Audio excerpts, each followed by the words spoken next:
So April, we've been able to deal with our normal day-to-day flow for a long time, and we do it well. But what have we done to prepare for what may happen? Well, actually, we've done a lot. And this is something that we didn't start for preparation when we started hearing about COVID. Over the last 15 years, since I've been really working in ER and incident preparedness, we've done a lot of drills that actually lead it so we have a better preparation for this than most. So we've done pandemic illnesses. Maybe not this pandemic illnesses. We've made up illnesses. We've done drills to see how we deal with viral outbreaks of measles. And you remember a few years ago when we did that viral outbreak of the zombie apocalypse? That's one of those things that we did that was really fun. A novel virus for zombies, but kind of applicable for what we're doing now. We've also done drills previously of setting up those alternative care sites. That's for when we no longer have room in the inn, and we've taken every nook and cranny within this hospital and we filled it. Then what? And we've actually made preparations for other areas that we can go to continue to provide care.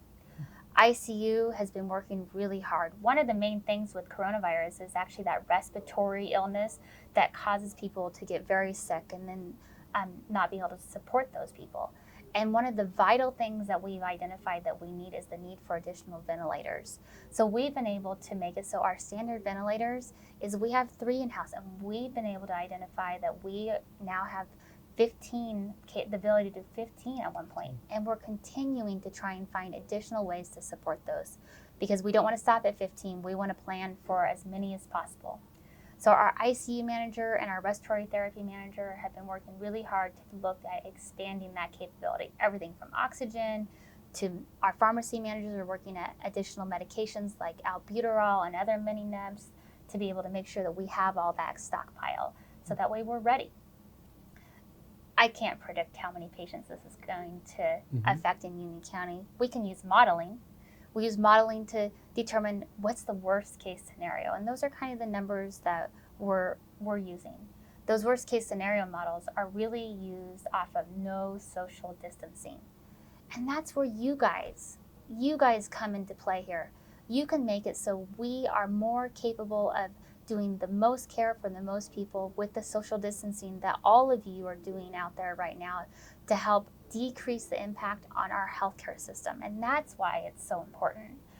And we recognize that my niece is a senior in high school. She's missing out on senior prom and spring sports, which, it's hard.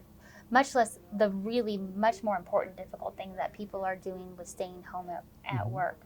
But all of those things that people are doing are going to help us decrease the impact in our community. And for that, thank you. Thank you, everybody. We know those sacrifices are truly for us. All those sacrifices that you guys are making are to benefit our profession. Yeah, they're for us. So thank you. And know that there's so many plans. I can't cover those in the 1 or 2 minutes that we get to talk about them today.